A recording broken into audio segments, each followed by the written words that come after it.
男人每次看中别人的妻子，都会半夜向他的闺房吹进迷烟。然而这次女人并没有睡觉，当她察觉有迷药时，便立刻吹灭了蜡烛，熟练地翻越后窗逃走。她并没有第一时间将淫贼的存在告诉丈夫，而是酝酿了一个复仇的计划。只见她果断拎起一壶500度的开水，径直走向自己的房间。让她没想到的是，丈夫深夜回房，恰巧遇到了图谋不轨的淫贼，顿时怀疑妻子与这人有私情。为了捉奸，她选择默不作声。铁三哥，我躲猫猫是吧？那可以藏好了。要是被我逮到的话，我可是会100种绝活。倒霉的淫贼将她认成了女人，刚拥到了1米，就被对方一招拿下。而女人此时突然冲开房门，直接将开水扔了过来，却没想到砸中的竟是自己的丈夫。夫君，原来女人名叫柳绵堂，是个武功高强的大美人。因不满父亲要将自己嫁给一个丑男人，便逃婚上山当起了女债主，并化名为陆文。但某天她遭人迫害，身受重伤，手筋脚筋全被挑断，好在被路过的崔行舟所救。崔行舟误以为她是匪头的女人，便想留在身边套取情报。不料柳绵堂一觉醒来，记忆停留在了出嫁那一天，还将崔行舟认作了夫君。于是崔行舟将计就计，化名崔九，跟他扮演起了夫妻。为了尽快引出土匪头子，他安排李妈妈每天陪妻子逛街。我让他抛头露面，就是为了诱敌深入。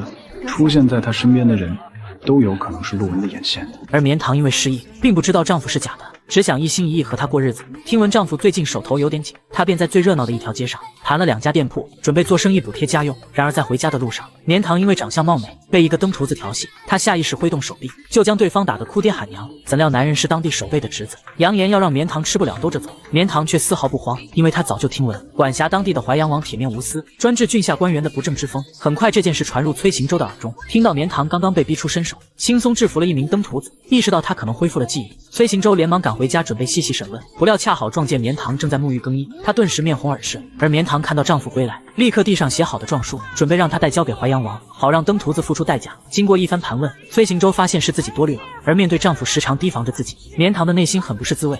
崔九，我当真是你的夫人吗？夫人为何起疑啊？你是待我无可挑剔，可你每见我，总是莫名的疏离生分。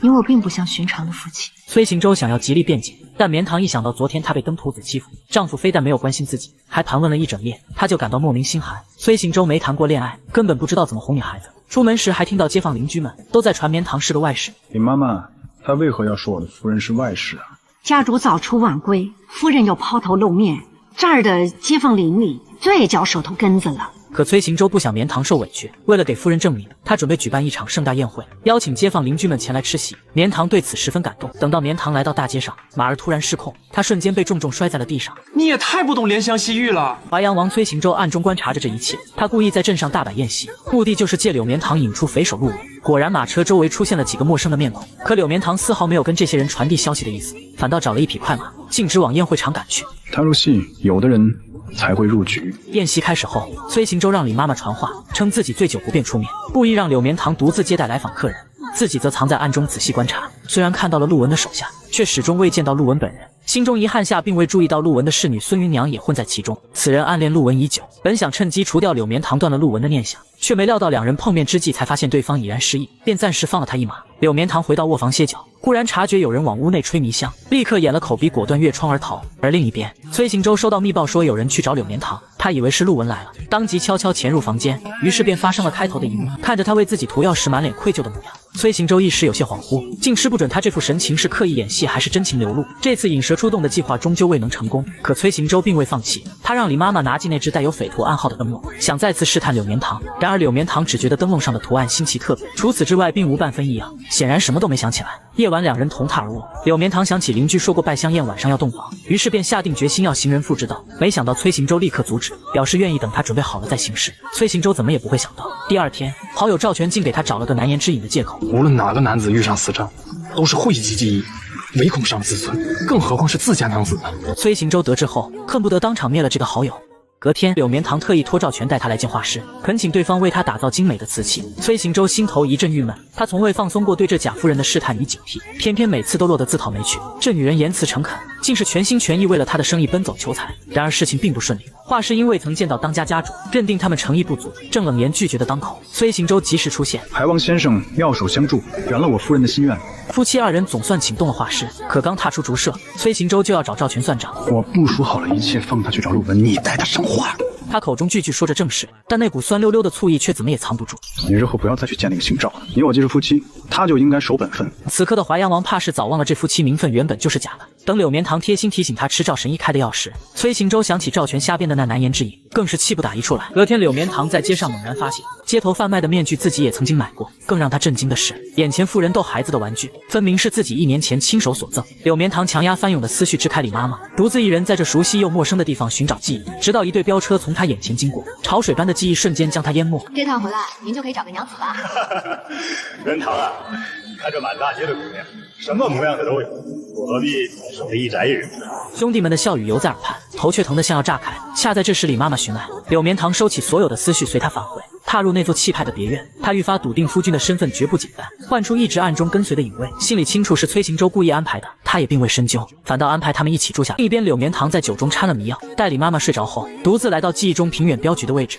在这里，他和兄弟们本来过着幸福的生活。兄弟们，我们的买卖谈成了。当时他接下给老狼王运送铁矿的生意时，大家欢呼雀跃的场景历历在目。他还给兄弟们办了新身份，而舅舅从此便叫丘陵县。可如今院内鸦雀无声，只有一个老婆子听到声音走出来，看到柳绵堂的瞬间，眼泪汹涌而出。少婆，哎，他热情地拉着柳绵堂进屋，递上烤热的水果，又兴冲冲地要去叫醒孩子们来见阿姐。柳绵堂心中刚涌起暖意，一群黑衣人却突然破门而入，刀光闪过，兄弟们一个个倒在了血泊中。他只来得及看了一眼被人刺穿腹部的赵婆，便被一个兄弟猛地打晕，藏进货箱，而兄弟也被刺死在了货箱旁。不知过了多久，柳绵堂悠悠醒来，看着镖局满地的鲜血，他悲痛万分，同时想起了一切。来柳绵堂便是淮阳王崔行舟对抗了3年的仰山匪首陆武，为不暴露身份，他硬生生将滔天悲痛压在喉间，强颜欢笑与贾夫君周旋。可熬到半夜，一口鲜血终究喷涌而出，也再也抑制不住心中的悲痛，哭了出来。他暗暗发誓，定要让凶手血债血偿，先一个个排查可疑之人。这个叫崔九的男子骗我，却不信夫妻之事，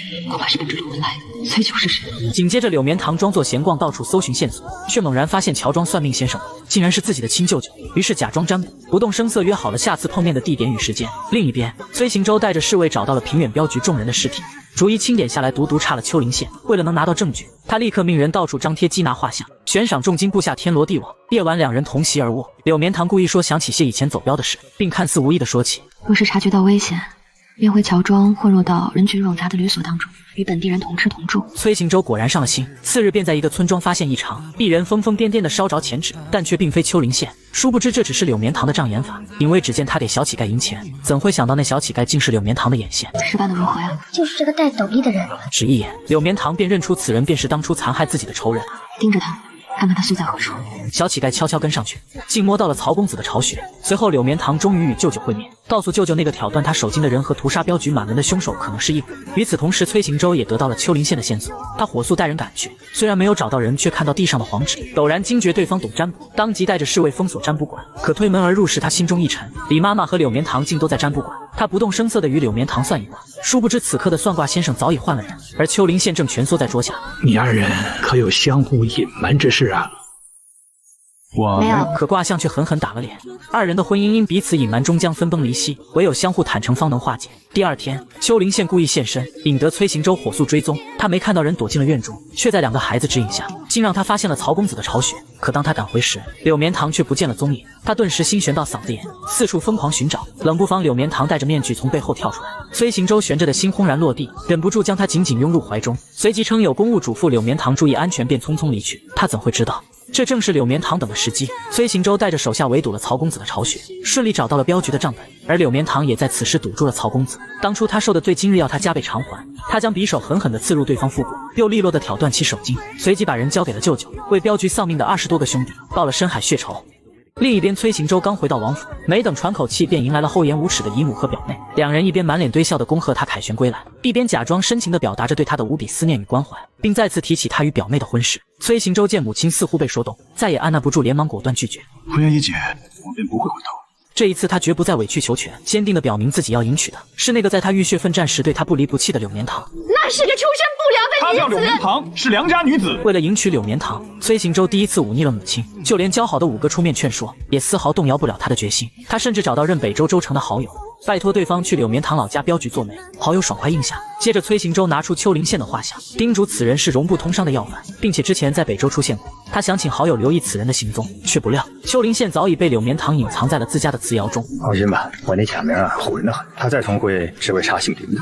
怎么会想到我姓乔呢？舅舅告诉柳绵堂，他的2位兄弟很快便来帮他行事。另一边，表妹还不肯放弃淮阳王妃的位置，说服姨母在道观祈福时当众指认她为儿媳。到了祈福那天，大批道士进入真州城参加祈福活动。崔行舟敏锐发现道士的通关文牒中有2份竟是伪造的。